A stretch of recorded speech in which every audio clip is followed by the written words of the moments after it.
Good evening. We are right at the beginning of June, a couple days into the month. I wanted to do a garden tour. It's been a while. So I'm going to start here on our cut flower beds here. I do have cut flowers other places, but these are non-food area. We've got giant marigolds that I've planted here, and then honeyfields up in Vermont. We did some trades for Lizzie's, and I didn't want more Lizzie's. These are her Lizzie's back here, but I didn't want even a lot more than that, and I have another tray I think still needed to plant. So these back here are the, I think they're annual echinacea, she said. You'll see one of them here got eaten, which is kind of frustrating, but it happens. And a couple of the Lizzie's over there, I'll show you, did get topped off by the deer or something, like a deer, I'm guessing deer. But that's okay, because one of the things that I was planning on trialing this year was actually topping them to see how the difference in the stem sturdiness and height. Usually, or last year I guess, when I did Lizzie's, Lizzianthus, I should say their full name, but Lizzie's, I didn't top them, and so the first stem was very sturdy, very strong, and quite long, and then the subsequent stems that I got in the late summer, early fall, were definitely a little bit thinner, weaker, so I'm really curious to see if the first flush will be strong with multiple stems or if they'll be weaker like the other ones. So I'm also trialing for these Lizzianthus. As you can see here, I have probably close to 2,500 planted now, or so, and some of them have died, so then I need to come back and plant. But they are starting to finally get some movement. You can see there was some burning happening. A few have little weeds. These ones definitely need some food. So what I've been doing though is trialing the difference between having black plastic on or not. And so seeing which ones actually do a little bit better when conditions. From a transplant standpoint, actually the bigger ones back here from Honeyfields did transplant a lot better, so that was really interesting to me.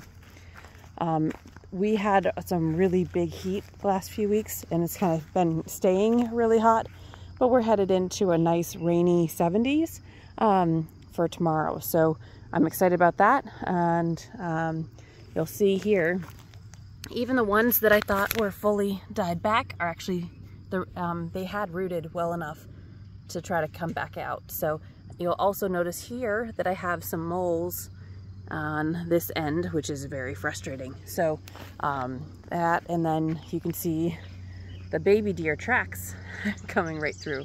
I did have the shade cloth up until this morning, last night. I took some of it down, both last night and this morning.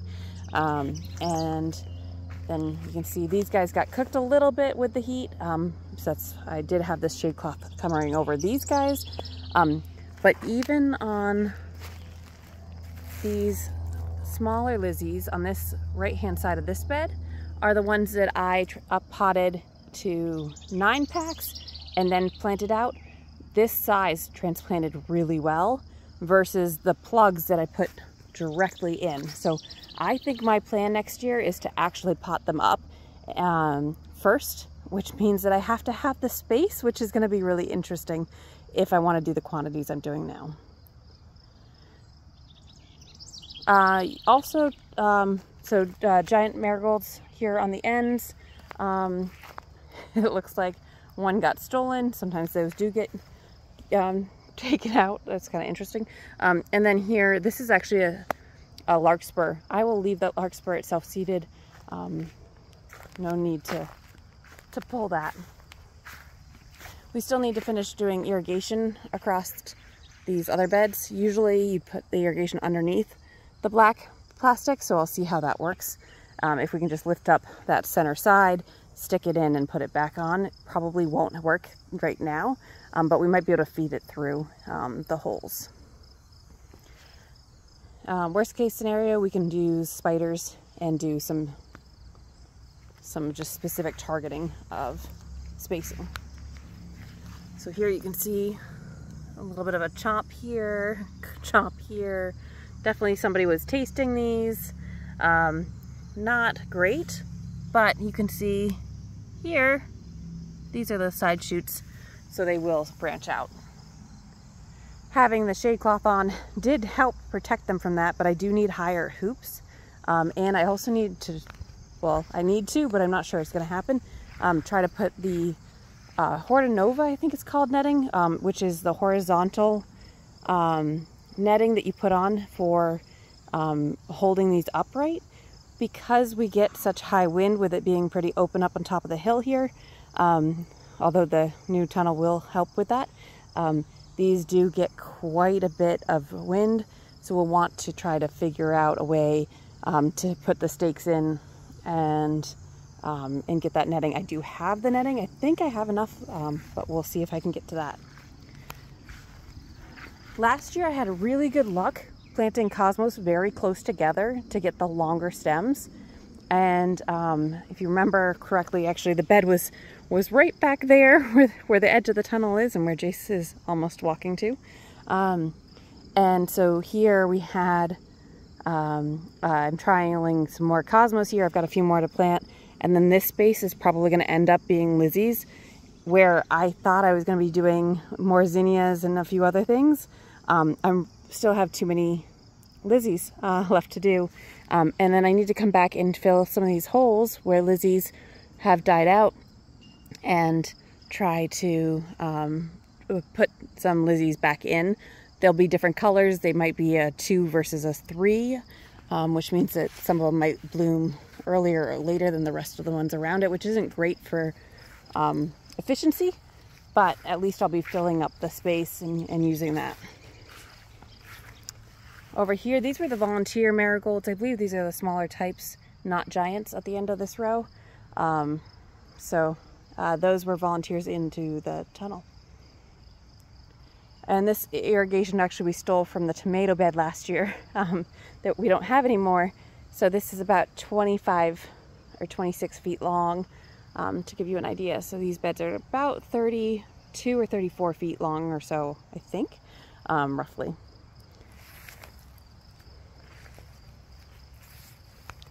I did have a couple snaps self-seed in the tunnel, so these I also, nice good volunteers that I have pulled out. And then you can see how there are some empty or some burnt Lizzie's. So those are the ones that I'll remove. This shade cloth I got on Amazon was really, really great this year. Not too expensive, really manageable size, which was great. And I just keep the bricks. It is hard because I did leave very small walkways this year, so don't trip on that. It's a note, but for the most part, these hoops will probably go away, and if I do shade cloth, it'll be above the Horta Nova netting using zip ties, I think. And it looks like we've sprung a little leak. I'm not sure if you guys can see that on video, but right about here, there's some spray coming off the drip line. A lot of you guys are veggie growers that watch our channel, and so over here you'll notice onions and garlic. I wanted to come down and check on the garlic and see how it was going. I have not fed it more than once this season. Typically I'm feeding it a lot more, so a little smaller. I can definitely see the neck sizes are a little bit smaller than I would like, but they are at least good size for the most part. So there's like 4 or 5 different varieties over there. And then the onions, I did get the onions plant starts from Johnny Select Seeds. And just a note there, if you plant the dried bulb onions, they will not store as well and usually don't get as big as starting them from seed yourself or purchasing the plants. These ended up costing me about 8 cents per onion. And I've got about, I think, roughly 1,000 over here planted between these 4 rows or so, and then I've got another few hundred at least over on the other beds. So it's a decent amount. They really like irrigation, so if you can get them on a regular watering schedule, they will do much better. For types this year, this whole area here is Patterson. It's a really solid onion for markets. It stores great, and it does really well up here. Just note where your type is. Make sure you're reading the instructions on long day versus short day onions. That's really important to get the right type for your location. You'll notice there's a lot of weeds. I've got bindweed like the morning glories. That's such an invasive plant. Please don't grow morning glories. And then I've got sunflowers that self-seeded in here. They are, of course, just volunteers. So no idea what they're going to look like. Probably nothing. But at this point, it's not worth me pulling. The onions are still very healthy. I will cut those down once I see if their flowers are even viable. The weeds, I really need to get over to my friend's farm and pick up some of her hay or straw, right? And try to get it so that these are covered. You can see like the compost here has done really well. It wasn't disturbed much, whereas these other 2 rows didn't have this newer compost, and so that has the seeds from last season all coming up.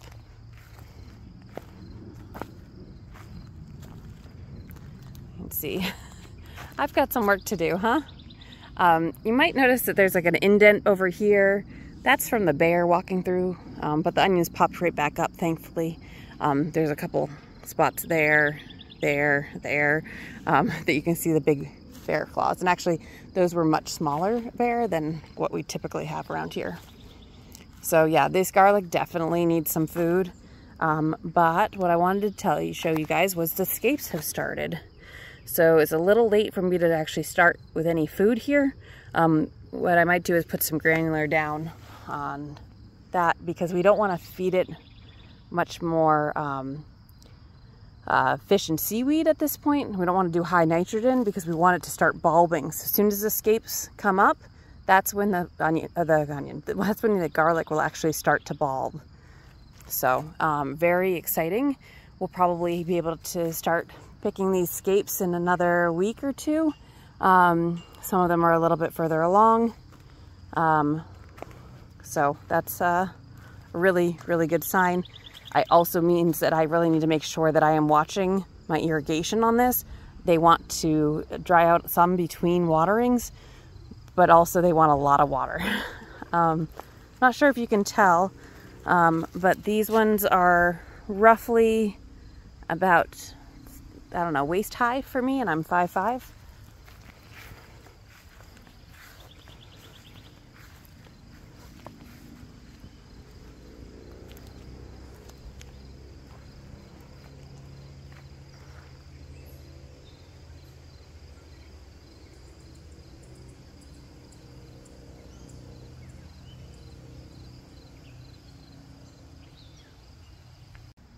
I don't think I actually mentioned how many over here. There's roughly 497, if they all came up, of garlic this year.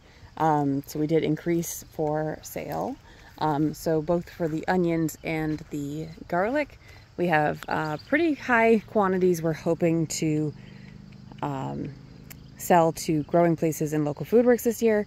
So we need roughly about 300 individual onions for ourselves to make it through an entire year. We just actually are probably at the last 1 or 2 onions for ourselves, and I have some overwintered onions that are just a handful of them that will hold us over until these are at a size that I would actually start using.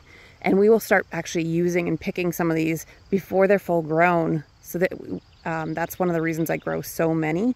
But our target is about 500 pounds. It's how we sell them to growing places and local food works, versus how we actually eat them is by 1 onion, right? So you're cooking a meal, you do 1 onion a meal. So that's a little bit different.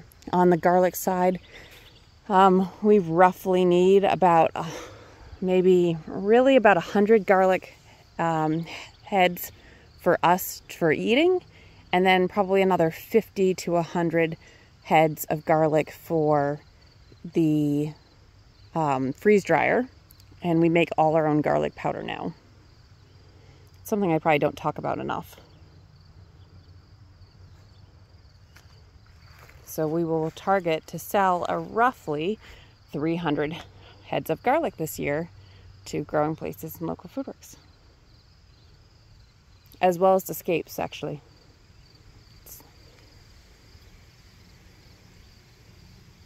Over here on the what we call the perennial bed, so we've got the cut flower bed or the leach field garden. We've got the field garden here, and we've got the perennial bed here, and then the hoop house, the high tunnel, and then the birdies raised beds. So just to give you kind of a lay of the land. Over here, I did throw some milkweed seeds down at the end of the season, and they actually took off. So that's what you're seeing kind of growing interspersed here. I'm kind of surprised about how well they actually came in. And then we've got the second year plugs of delphiniums, which are actually stunning. But I was really disappointed because I had about, I think 11 or 12 to cut.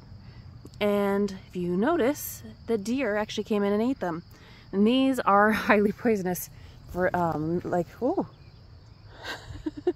Hopefully you guys got to see that hummingbird.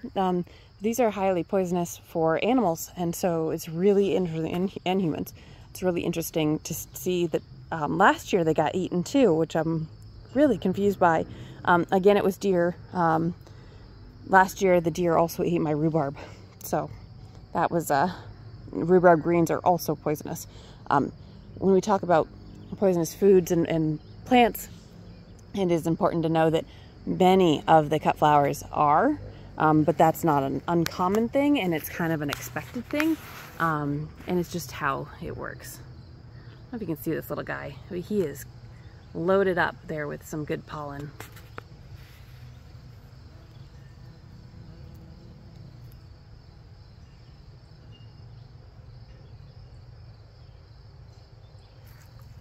That's on our asparagus, which is great. You see this is really dry up here, so we're a little bit on the higher side of the property.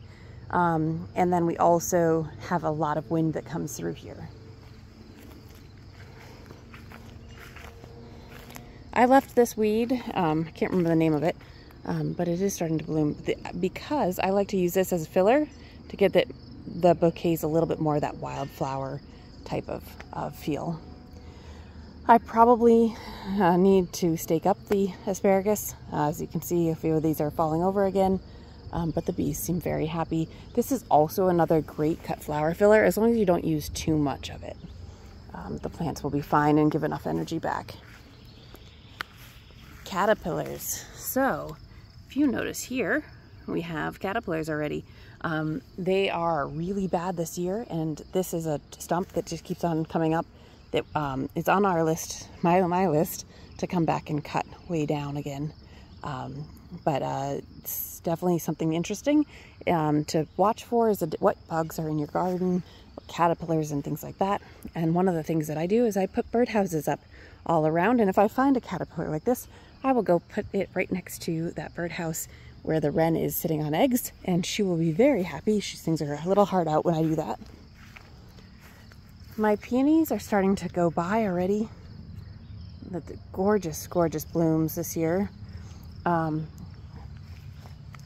cut, I think, it must have been 3 stems off this year, but I just absolutely love them.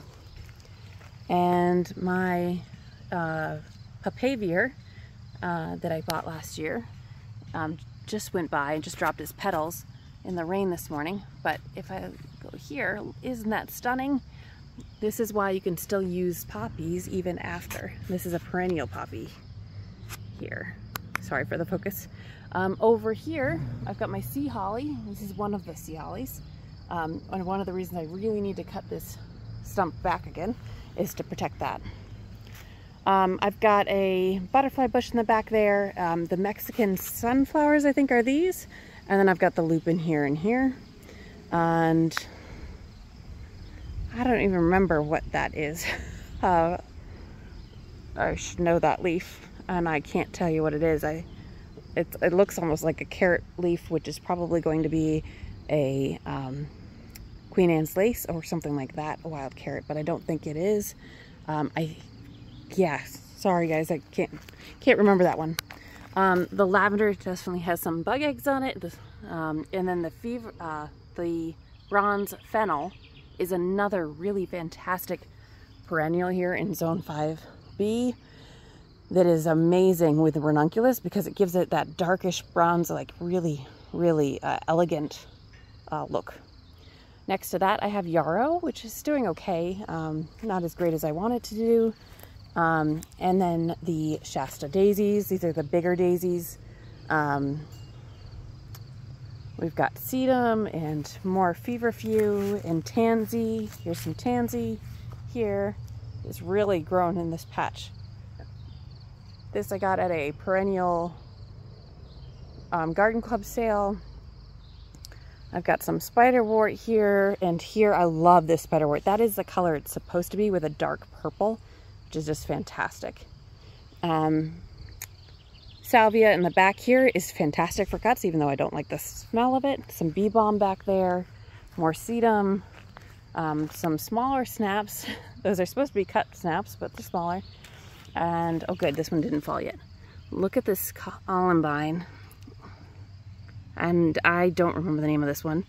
These were ones here, here, and here that I started from seed last year. The mullein also is just going by, but I got two really nice flowers from that. And this must be Queen Anne's, I'm thinking. Let me know if what you guys think it is.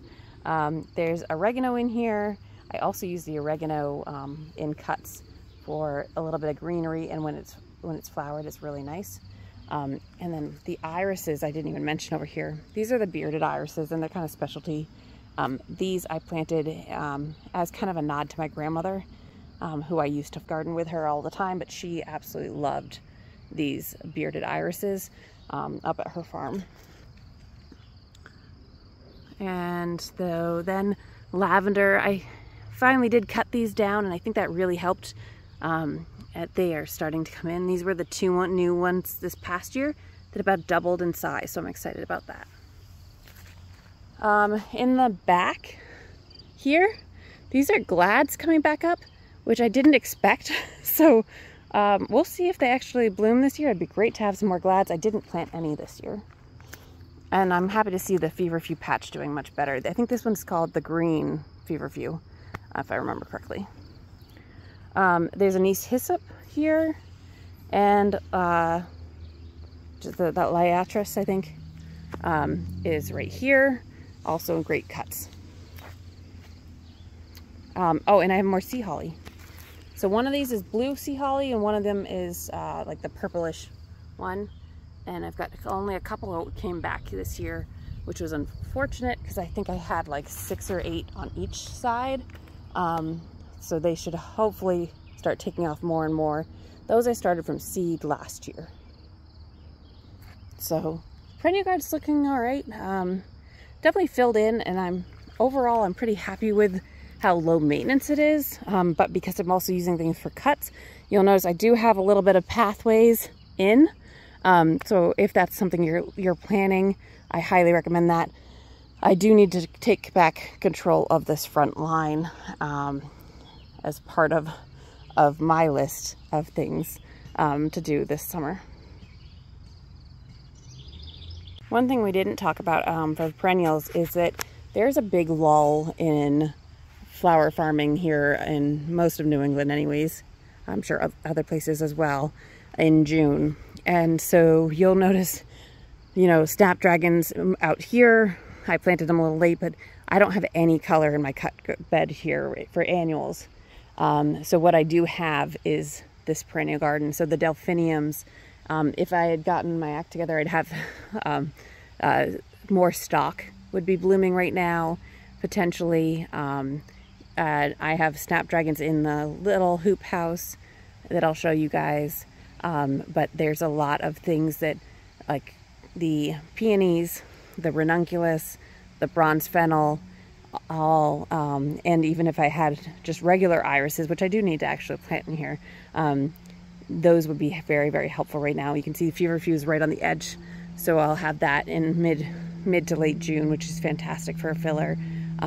Also, you can see a patch over here, but those are just the wild daisies, and those make a great filler this time of year. So another thing that you can kind of put out there as an option. But the real thing is that you won't have much. So you might go from tulips. If you don't do ranunculus, you're waiting for your peonies. If you don't do peonies, you're really waiting for the end of June to have something really blooming in your cuts. So getting a perennial garden started with something that will bloom for you, like lupin or whatever it might be, I highly recommend doing that sooner than later. So this is what we call our lower lot, and we don't show this that often, but you can see we let this actually grow up pretty strongly. We do mow a line back there that goes to the start of our trail, or one of our trails, and then we usually mow back up here to where kind of like, this is like a compost pile here, and we need to deal with our apple tree that fell over. But the best part about this is it gives me some grasses and some different things that I can use for fillers throughout the season. And so it also is a great wildlife area, and typically we have quite a lot of turkeys back here. The other thing I don't always show and talk about is that that whole row there is all raspberries and blackberries. I don't have time to, nor do I really want to, try to prune them and put the trellising up that would make it really easy to pick large quantities. But we do get enough for ourselves, but we haven't ever tried to sell those. Raspberries are really tough. Pretty much you pick them, they got to be sold that same day and dealt with that same day. They will not last in the fridge hardly at all. At least the fresh ones, if you pump them with things, I'm sure they would, but not something we're gonna do here. So when I'm picking throughout the season, I pick the berries, they go right into the freezer. I wash them, spread them out on a cookie sheet, and they go in the freezer. And then a few hours later, I pull them out and put them in a Ziploc bag, and that seems to work pretty well. But it is really nice having berries here on the property. They are the invasive types, so as you can see, these white little flowers, they are the blackberries that are just blooming. The raspberries already have bloomed, and I can show you guys that a little bit. We also have a ton of ferns and a couple different types of ferns. Ferns are really tough to get a hold of and try to make sure that you're picking at the right time of day with the right lengths and life stage for arrangements. But if you can get that down, that is a fantastic thing to have on your property. This is a volunteer apple tree that is kind of falling over due to overcrowding, and unfortunately we do have the American bittersweet, which is the orange berry vines. Very, very invasive. Please don't use this in arrangements. And I do try to look up what I use to make sure that I am good with whatever I do use. But here's another blackberry patch here that does very well. And these ones tend to be really, really big. And then I do use some of the apple cuttings here in arrangements sometimes, because they add that silverish kind of appeal to a different type of foliage. So I have used these branches in both vines because they bend really nicely, or not vines, but wreaths, like vines, because they bend nicely, and then also in foliage, just to give something a little different to stand out. This edge here, we tend to get a lot of daisies that are growing in this space, as well as some different grasses. Again, be careful of which grasses you are putting in your arrangements. And here are some of the raspberries. So this edge here is mostly raspberries. You can see, again, I don't prune. So the first year branch won't fruit or flower. The second year fruits and flowers, and the third year is called like a cane, I think. If I got that right, please correct me if I didn't. And those are the ones that age out. So you're supposed to cut off the third year ones so it doesn't steal energy from the second year and the first year. But depending on the weather, we may have a really good raspberry harvest. We will make raspberry syrup sometimes with that, which Jay will have on ice cream, and I'll have in like a seltzer or a lemonade. And we have made jams before as well. But again, it's just a little different because you can see the flowers down here with the shade. The way the lower lot's set up, it's about a ½ acre or so. With some of the mature trees, they bloom and are aged at different times, so we don't get them all at the exact same time. These whiskey barrels I hadn't actually dealt with yet, but I did want to show you. Look at this delphinium. How stunning is that? Into the ranunculus in a minute here, but you can see from out here that they are really about done. So I will probably pick up maybe 1 or 2 more times this week, and then I will be pulling that whole bed and turning that over. Out here we have our first raised bed. This is an 8-in-1, so it's an old style. It's roughly 6.5 by 3.5 feet, I think. All onions, and I need to get straw down on that one. With the changing of the plans, sorry if I'm batting around, there's a lot of black flies out right now. With the changing of the plans and being a little bit behind on the tunnel, part of gardening is really adjusting to whatever hits you, right? So, so for us, because of that, we actually ended up planting some tomatoes out here as a safeguard to make sure that we got some tomatoes at a decent time. We still have some buckets I'm going to go over to deal with. These ones are a mix of, these two are volunteers from inside the greenhouse. I believe those are going to be some variation, because they were open pollinated, of the Valentine. Those are the red grapes. Those are probably like more like 1 ounce or half or so, maybe less. Then we have 2 true Valentines in here. We've got 1 or 2 Mountain Magics in here, which are the 2-ounce red slicer. We've got the Torahina cherry, I think, in here, and the Sun Gold cherries in here. Over here, these are all big beef. Because my tomatoes were kind of in rough shape this year, with not getting any attention for a long time, not getting staked up when they were in the 4-inch pots, they kind of went all over the place. We actually ended up, my mom helped plant all of these, digging trenches and putting the vine in. So this plant here is actually, the big 4-inch root is over here underneath, and then the vine is growing. Tomatoes are one that will grow roots off of its vine, so that's great. And you'll notice we aligned these beds with onions, which I do every year, and that has been a good use of the space. But also we'll probably put some more lettuce in here eventually, and basil will also go in here. And then I did put a giant marigold at the end there. This is the exciting part that I hadn't actually shown the update of, but my mom and I spent a lot of time planting up peppers. And so we made the whole plan for the greenhouse, which I will do a separate video on that plan and how that came to be and what that's going to look like. But the cool part is that these are all peppers that I grew from seed, with help from everybody due to my surgery this year.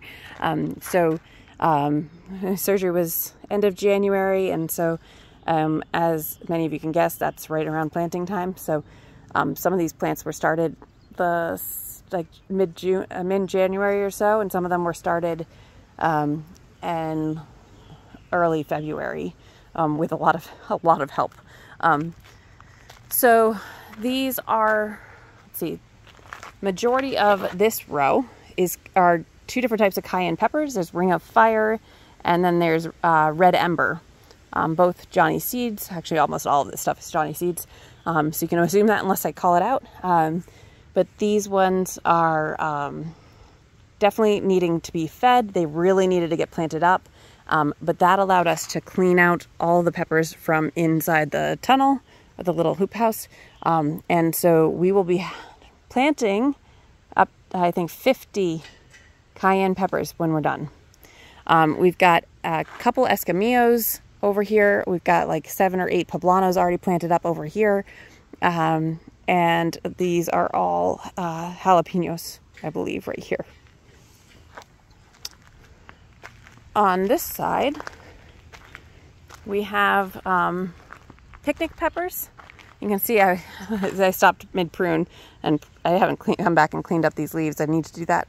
But we have picnic peppers here at the start. But this row here, this whole length here, is roughly 33 buckets long on each row, so 66 plants. And this will be about equivalent to the rows we will have in that tunnel, leaving the first 12 feet open. So I'm excited about that. So we've got picnic peppers, and then we've got jalapenos, maybe? Yep, more jalapenos it looks like. And then we've got, I think we've got 2 or 3 different types of jalapenos they're growing. If I remember correctly, a couple poblanos, and then here's my really messy tomatoes that I really need to plant, but I need more compost. So some of these I need to actually just get in the ground probably first thing tomorrow morning before the rain starts. Let's see. So these are all tomatoes. We're not doing as many tomatoes as we had originally planned this year, but quite a bit. So you can see I prune these pretty strongly. Up to the Ys and sometimes even more, making sure all the big stuff's off. You can see there's a couple like this one I haven't even touched yet. They're a little bit light on the green color. That's partially because some of these are just getting out to full sun now, where they've been hardening off in the tunnel under 40% shade cloth. These will start to really start coming into it. And some of them were starting to be on the edge of root bound and been in the pots too long. So all of that will change very, very quickly. These are our 12-foot Birdies raised beds. It's 1.5 8-in-1s put together on each side. This used to be the bed that was right here that was 27 feet long, that we kind of popped in half and installed out here for more space. I really actually like this entrance into our little hoop now, and it's going to be partially shaded. So east is right there, sun rises here. As we get closer to the fall, the sun's going to be moving over here more south. So this will be more shaded. I still need to dig out this front here, but as you can see here, we did transplant lettuce, and my mom went back and pruned all the lettuce, because after you transplant lettuce that's a little bit bigger, sometimes those outer leaves do fall off a little bit or look really slack. So those are looking really good. Mom started more lettuce seed as well, and so we'll be doing succession planting. Next we'll plant this half, and then when that, in probably about 2 or 3 weeks, we'll plant that out, and then we're going to be using this lettuce, and then once we pull that, we'll have already started our next succession of planting. Again, you see these tomatoes are really spent, and some of them need water already. In this bed on this side is flowers, so Lizzie's, and you can see they've really started to pick up on rooting, and it looks like somebody dug in my bed today, which is not great, so I need to fix that. We've got some stalk at the end here. I lost most of my tray this year due to slacking off, and then I've got some ranunculus out here that is getting too hot with the heat. I took the shade cloth off now that these Lizzies have rooted, and you'll notice I do need to come back in here and to do some light weeding, but the compost does actually make a bit of a root shield for the most part, which is great because it gets that crust, and then if the crust breaks, that's where the seeds will come up from the weeds. In the back here, these are the larkspur that I transplanted that were self-seeded in the hoop house from last year. This will be more than enough larkspur probably for me, but I'm really excited because they are budded And if I hadn't moved them, they probably would be already flowering at this point. And I did find a couple snapdragons in the tunnel that I have moved out here. Maybe it's just this one over there, but and I've got a few that really need to get actually planted that I just had stuck in there. Oh, I said I took all the peppers out, but guess what? I had more peppers in the basement that hadn't been watered in about a month. So talk about neglect. We did have the lights on a timer at least, so there is that. But these are now in the process of being hardened off out here. They're getting some light breeze that they haven't had much of. We did have an oscillating fan downstairs, but not greatly set up. And they're finally getting water that they desperately needed. And then they're also getting real sun for the first time. So this back rack, because that's south side, I actually did have the 40% shade cloth hanging over the rack on top of the 40% shade cloth on the hoop to really block that off until today. Today was the first day without the extra shade cloth. And these are looking fine. That you can see the the new leaves that are coming in now will start to look a lot nicer and darker than the leaves that were growing from down in the basement.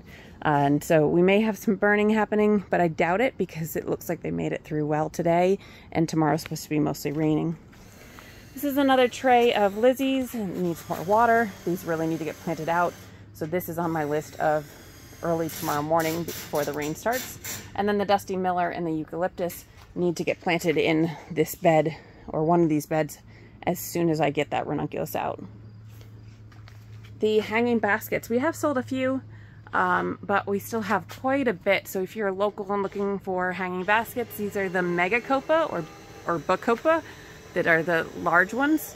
These are stunning. I am loving these.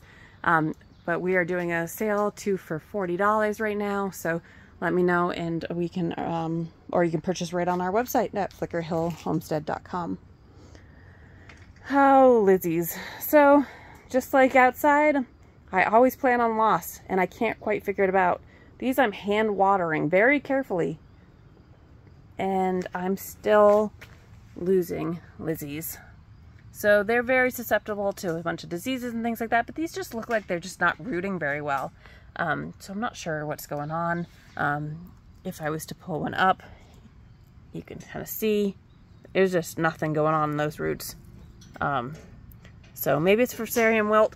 I'm not really sure, but what will happen is I will pull these Lizzies out and the soil around those little spots, put new compost down in those little holes, and then plant Lizzies back in it if I think there's space.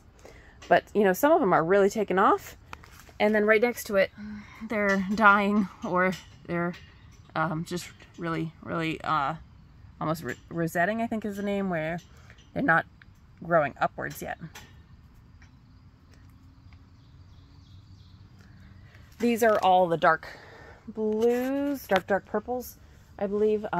Those you want to do inside because the water spots will show on them. They still look gorgeous, but not as florist quality if you plant them outside with the rain. My feverfew, I'm really excited about these. And my snapdragons, I've already cut 25, I think, stems of snaps. The feverfew, I've only cut a few because you actually want, of this stem, you want to have the majority open before you pick it. So these are really getting close. There's 2 different types of, actually 3 different types of feverfew, so let me show you guys these. There's this one, which is I think the singles, and then there's the doubles here.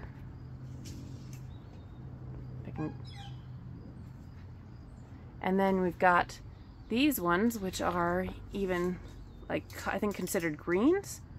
So that's pretty interesting. I do need to figure out tying them up. The Lizzies that are here, they're actually kind of crowded, have done really well. So I don't know what's going on. Maybe they need more shade or something like that when they're starting out, and I just wasn't watering enough over there. Over here we have quite a few ranunculus, that are still decent. So I'll be picking these just for fun little mason jar arrangements, I think. Some of these have gone by from where I would actually sell them. You want to make sure you get them at that marshmallow stage. I will say the rose ones really do look like roses. Ants everywhere right now. I'm loving the orangey two-toned ones as well. They did do actually okay in pots. I'm not sure if you guys can see back there. But we do have some that I've been cutting out of pots, and this was a test to see how well they did. And then I've got Dusty Miller here that overwintered. That is huge, but I haven't had very much success yet with my trials, so I'm going to keep on trialing to make sure I'm cutting at the right stage. I think you need them to be a little woodier, and then you need to cut them and maybe dip them, as well as trying to just get that right stage. But if for a short, quick turnaround of like something that doesn't need to last as long, like a couple days, this has done really well. I think the longest I've had it last right now is about 5 days or so, and I'd really like it to last a little longer, so I got to do some more research there. With the heat last week and continuing this week, there was no recovering these ranunculus, which was really a big bummer. So as they start going yellow, if I was to save all these corms, I would actually wait for them to fully die back and then pull the corms like a dahlia and store them dry and cool and everything. In sawdust or sand or whatever it is. Don't quote me on that. I am not an expert on that one, but these are actually not worth it for me to wait, because I have all these Lizzies I need to get in the ground, and the Dusty Miller and the eucalyptus. So I'm going to be pulling these out, and they'll actually just go to the compost, which is a little crazy. So you'll see though, as the heat really gets to them, you're going to see deformities in the buds and how things are looking. You're going to have necks break over. I've seen a lot of questions on the Facebook group about that. Typically that means that they just got too hot or didn't have enough water. I also noticed that there's some prickeries in here, so when I switch this bed over, I'm going to be switching all of that over. The fiber dust, you notice that I still didn't do much out there. I haven't actually been that impressed with it yet. So my early girls are finally starting to do something over there, but they're early girls. Like, they should have been actually having tomatoes almost ripen already at this point, and they haven't. And so they're just really slow. And I know now that, like, in the last, like, what, 2 weeks, or 2 or 3 weeks, Jace created this back addition on our little hoop here, would slow down the growing of these, but actually that's when they started actually doing better, which is interesting, when we actually had more heat. So not ideal. These are habaneros, and actually I think there's even like a baby habanero. These really need to get planted out, but I need to harden these off before I'm messing with their roots. We've got more El Edens here, and Poblanos Barons, Tridents. Barons and Tridents are Poblanos. I've got a couple Thai chilies here, orange and red as well. I have some of those out there.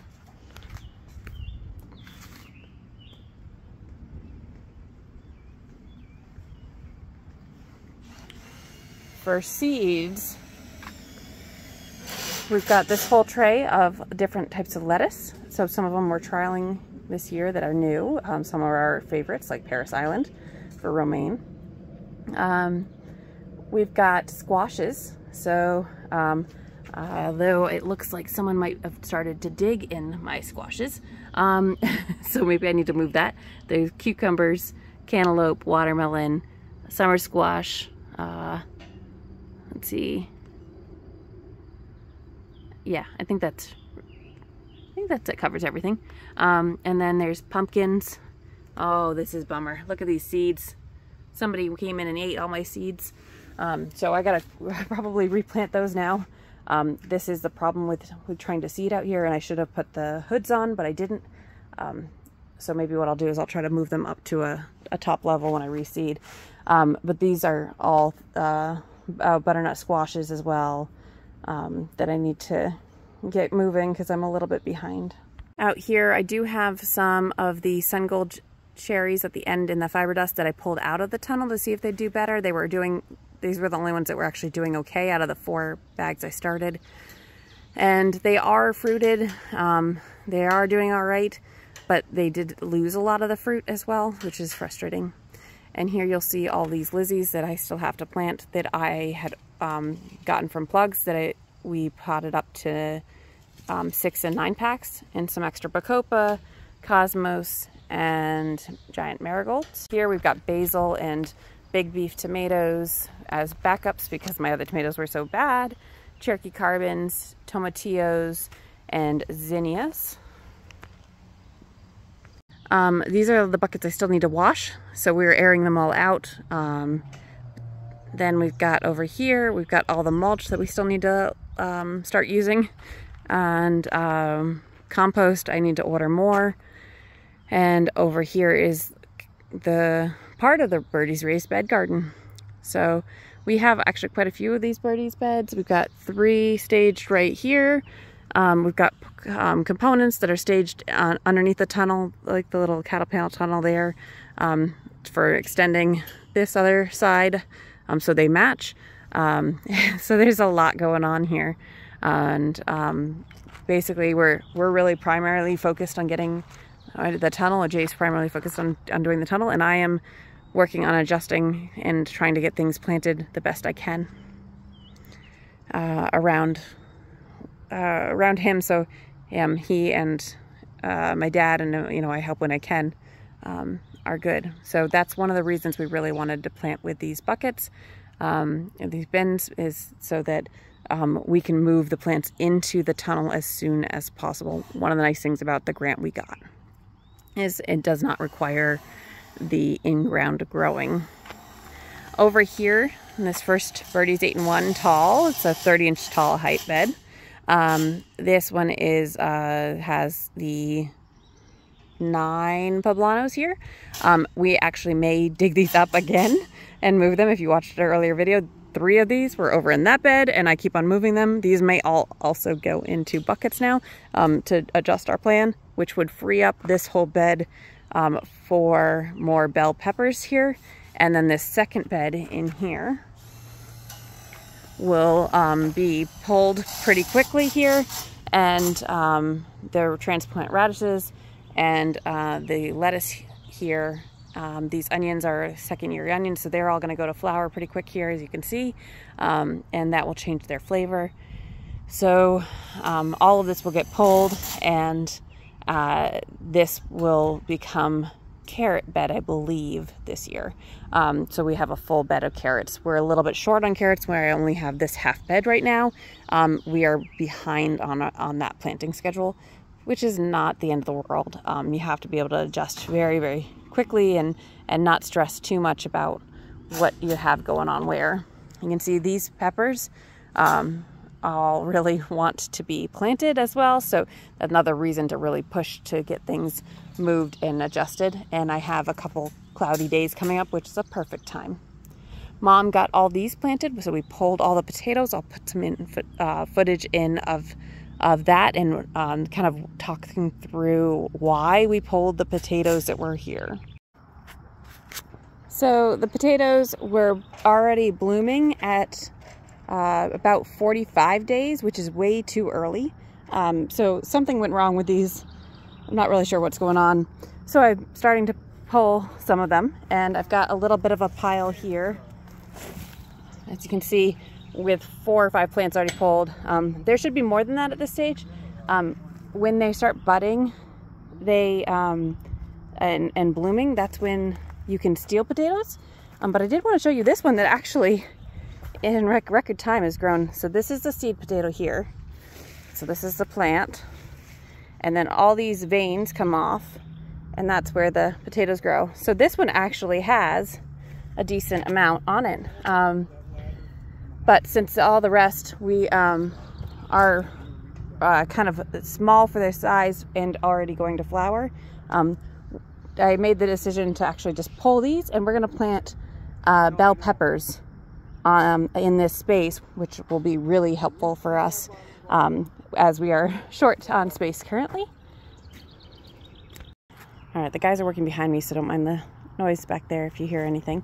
I just finished with my mom pulling up the potatoes.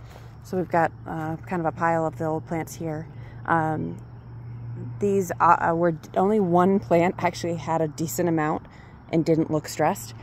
So it was actually a really good call, and I'm really happy I made the call, which is a little different, to pull these potatoes early versus waiting another 45 days or 30, 45 days to see what was going to go on.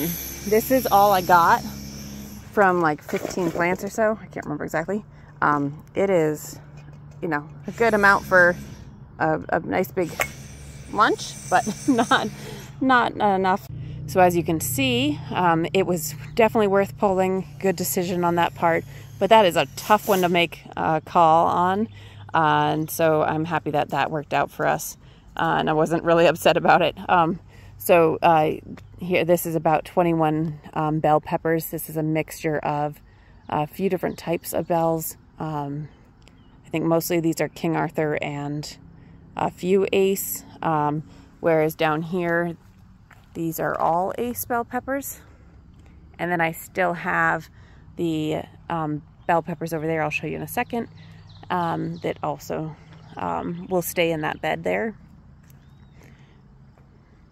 The peas are way behind where they should be. I should be actually picking peas right now, but they're doing okay considering the heat we've gotten. So I'm happy with that. I did do the two or three different types. I think the back side over there is the Snack Daddies from the Sugar Daddies. I can't remember now. Snap Daddies, one of those from Botanicals, one of Epic Gardening seed companies, or the seed company for Epic Gardening. And then these ones are, I'm going to forget now, but these ones are from Johnny Seeds. Over here, you'll notice that this is spent soil. It's very, very grainy, sandy, or whatever. This, I need to dig up just the top couple inches to about here, and then if I push this back, you're going to start to see some really nice soil. So what you want to see in your soil is if you dig down and you grip it, does it clump together? And then you lightly push it, does it fall apart? Meaning the roots can easily work through there. So I only need to take the first couple inches off of that, which will be really quick. And then I'll add in some compost right here on top of that. Fresh new compost like this stuff here. And we will then start transplanting some more of the lettuce. Showing you guys the lettuce over here again. It's just stunning. This is a Breadfire, I think. These are iceberg, and you'll notice here I picked a lot of dill. You're going to see all these cuts here. That's where I picked the dill from that I sold today. So the iceberg is going to start rolling over here and making this nice ball, kind of like a cabbage. And these outer leaves protect it a little bit with shade. So they add a really good crunch. So if you want to, you can come in and pick a few of these, but don't pick them all because they do want to hold them together and shade that. This is the Paris Island romaine. This is a favorite romaine that we grow, and probably the only romaine really that we're growing now. My mom the other day, a week ago or so, did come in and plant the beans for us. So you'll notice some beans, full beans are starting to come up through. Even though the peas haven't gone by, this is actually okay because they're going to run up here and they won't get bushied up until they're about here, this height, where the peas will probably grow to about this height. Should be okay. They should grow around each other a little bit. Definitely overcrowding, but I'm okay with that. Look at the pollen, it's crazy. This is more of the red leaf, and I do have a lot of grasshoppers this year, so that's been a little frustrating already, but we're gonna probably just live with it. We're not spraying anything for that, but this lettuce here if I come in and I cut it all to about this height, then transplant it, it should actually come back and could even head up still. It's fun. Here's my 4-leaf clover that I found in my compost pile in my wheelbarrow. Over here I planted more onions. I need to finish out this row of onions here, I think. I think that's what I'm going to do. I'm not sure if I'm going to steal that space for something else yet, but the carrots are starting to do pretty good. You can notice the spacing. I didn't have to thin this, and that's because they're pelleted seeds, which I love. So if you're curious about your carrots, you can just kind of go down here like that and see. So it's still pretty small, so we're going to cover that back up. Yeah, I'm excited to have some fresh carrots, but we still have like 25 pounds. I found another bag. So we still have about 25 pounds of carrots from last season. A few of them have started to go and try to regrow, but for the most part, they're fine. If you do have some storage carrots, you could actually go and plant those carrots individually into the ground, and you'll get some really fun flowers this year. Over here, these are the bells.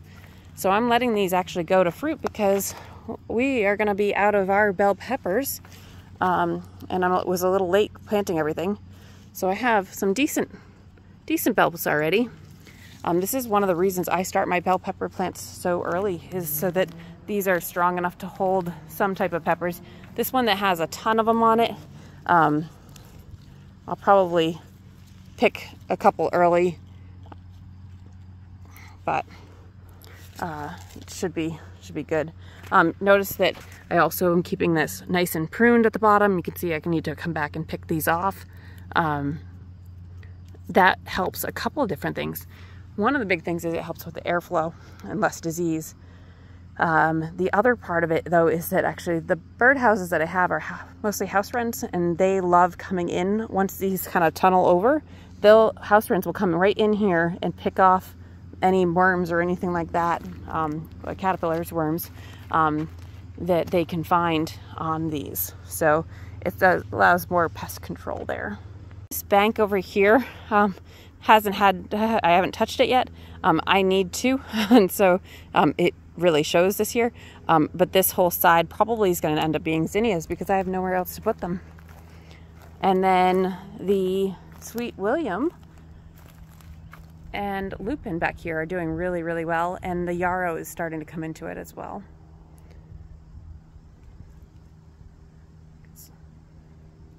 Bummed. I think that the storage potatoes that we had, that we use as seed potatoes, just were not kept correctly, so none of these have come up, and I dug down and I haven't really seen much movement on these. So I'm thinking at this point this is a little bit of a loss. So will you reuse these bags for something else? I'll pull those seed potatoes out and reuse the compost. It's definitely not the compost. It's just, you know, happens sometimes. This is the last bed I have, and I didn't actually even mention over there, but you can see it well from here. I do have some watermelon on this side, and I think that's might be a cantaloupe. I don't remember which one that is, but it's some type of squash or melon. Here you'll see I picked a ton of dill on this corner. Our peas are here. Onions are coming in. This is actually a butterfly weed, so I will let that grow. And over here you've got beans coming up here, and a watermelon and more dill. And we're trying not to plant too much over here, even though the beans are doing there, because this bed does need to get taken apart to get extended. And so we will hopefully get to that probably in a month, so it'll be a while. It's really interesting is that these were the onions that, these 3 that I overwintered. I was talking about those earlier. So you notice they're not actually really balling up, but the onion tastes really good, and they're about to go to flower here. So what's going to happen is I will probably pick this week. Back here, we have some of the pots that I planted up earlier. So I've got an orange chives, I've got jalapenos, guajillos, and a few different things. But like, this is why you prune your peppers, because it can't hold the weight of the guajillo yet. So I need to, or this is an El Eden variety, I need to come back and pick those guajillos up. You can still use them. They're very edible now. So that is, I think, the full garden tour. Sorry, it's been so long since I've done one. We just have so much going on, and it's been really a different type of spring with the very, very high heat. I mean, we've had 90 degrees already, and a sustained high 80s for a few weeks now, most days. So it's been a little interesting. I'm bummed about the ranunculus. I'll put a bunch of photos of the ranunculus and maybe some clips of what's been going on there. I did do a sale to a florist, which was really fun. So that was great, doing a local florist there, and trying to build up those relationships. And so when the Lizzies come in, I'll be able to have the right sales outlets for those. But thank you all for watching. I know this was a little bit longer one, but there's a lot going on as we get set up, and a lot to kind of explain what the plans are going to be, especially for this new space here.